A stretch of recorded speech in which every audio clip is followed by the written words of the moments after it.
over here. I really appreciate that. And I see some cheerers in here as well, and I appreciate your help. And I see the governor of the great state of New Hampshire, John Sununu, former governor.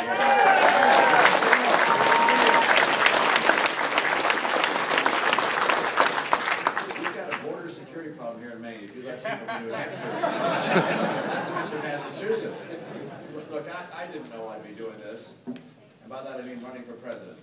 I mean, I grew up in Michigan. My mom and dad brought me up there, and I hoped that someday I could be an auto company leader. I loved automobiles, and thought I'd be in business all my career. I was in business for 25 years, but after 25 years in business, some friends from Utah called and said our Olympics are in real trouble out here, big scandal.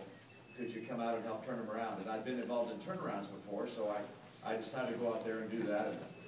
And then as I completed that assignment, some friends in Massachusetts asked me to come back and run for governor. And I thought, there's no way I could win in Massachusetts. But the stars aligned.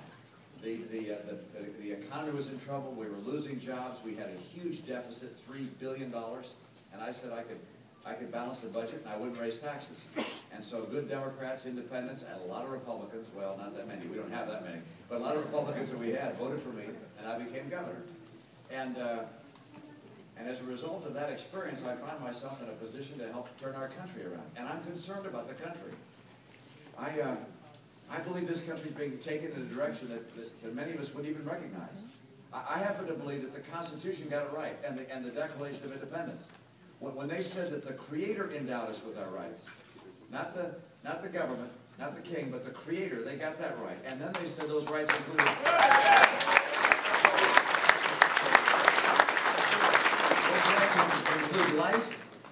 life, liberty, and the pursuit of happiness.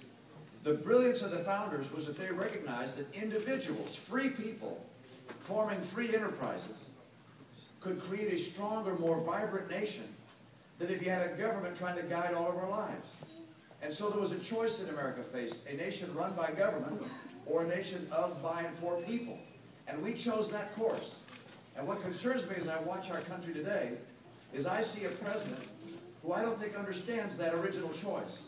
And instead believes, like most people in Washington, that Washington has all the answers. It doesn't. Washington has a lot of the problems. And what we need to do is to change Washington and get back to the Constitution and the Declaration of Independence, and I will do that.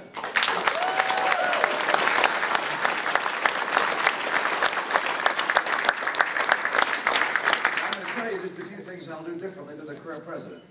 Number one, I'll get rid of Obamacare on day one. We'll repeal it. Number two, and this has become very important recently, I will stand for religious conviction and religious conscience.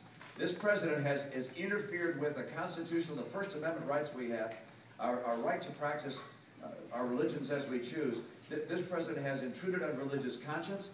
And by the way, the same thing happened in my state when I was governor. Massachusetts is in some respects a place where you can see where liberals are headed. Because in my state, first of all, they passed a bill saying that life did not begin at conception, but rather at implantation, because they wanted to begin cloning and embryo farming. I vetoed that. Then they wanted to give to young women of any age, no age restriction, a morning after abortion pill, a morning after pill. And I vetoed that. And then, of course, they intruded on the rights of the Catholic Church. They said that the Catholic Church couldn't place adopted children on a preferential basis where there was a mom and a dad. They couldn't prefer married couples over those who were same-sex couples. And so I fought to get an exemption for that. I have battled for religious liberty, and if I'm President of the United States, I will preserve the religious rights and liberties of Americans and protect our Constitution.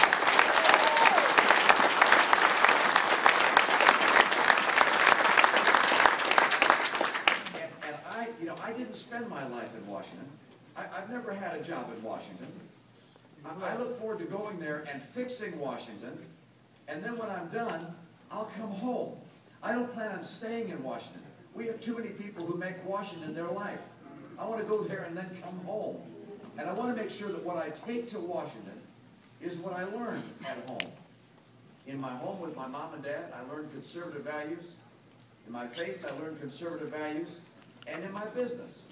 You see, in the business world, you don't have a choice about balancing your budget. You either balance your budget or you go out of business. I spent 25 years in business, balancing budgets, looking at how to take excess money out of excess costs out of how we ran our business, making it more successful. I want to take that expertise to try and get government to be smaller and to balance its budget. I will finally do what we've been talking about for a long, long time. I will balance the budget, and let me tell you how. Every program in Washington, I will ask this question about. Is this program so critical, it's worth borrowing money from China to pay for it? And that basis, I'm going to get rid of a lot of programs.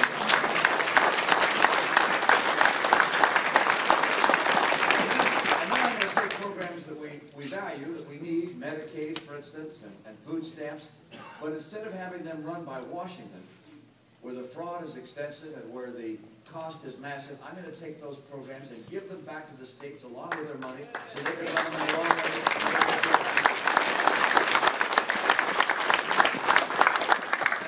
And then I'm going to shrink the size of government that's left.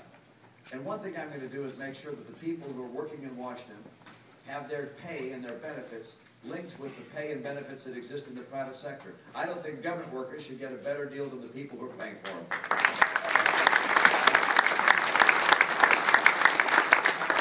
Let me tell you one more thing I want to do differently than this current president. This president looks at our military and decides we ought to shrink it. And let me tell you the state of our military. We have fewer ships in our Navy than any time since 1917. We have older and fewer aircraft in our aircraft fleet in the Air Force than any time since 1947, when the Air Force was formed. You know that our men and women in uniform have been stretched to the breaking point in Iraq and Afghanistan.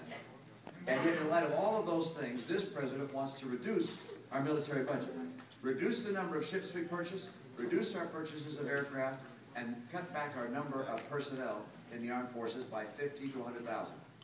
Now, I happen to believe that a strong America, a superior American military, is the best ally peace has ever known. I want a strong military, not because I want to win all sorts of wars. I want a strong military so we don't have to go to war. So we don't have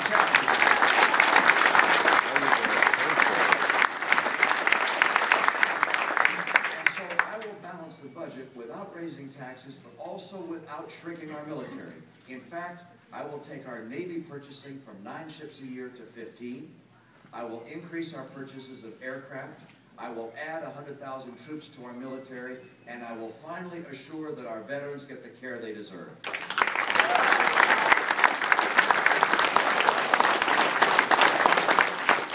I want to say thanks to you for being willing to participate in this process.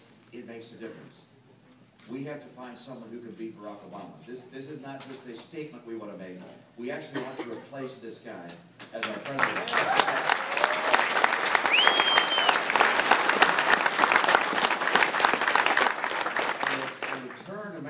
Return America to our constitutional principles. And if we don't do that, I'm afraid we're going to continue on this road to decline, where Washington plays a bigger and bigger role in our lives, is more and more expansive, makes us more and more like a European nation. That's the wrong way for America. I want to go to Washington, and in 4 to 8 years, it sounds like a sentence, it's not. In 4 to 8 years, I want to get this country on track again. And I believe I can do that. And I want to ask for your help today. If you haven't made up your mind, I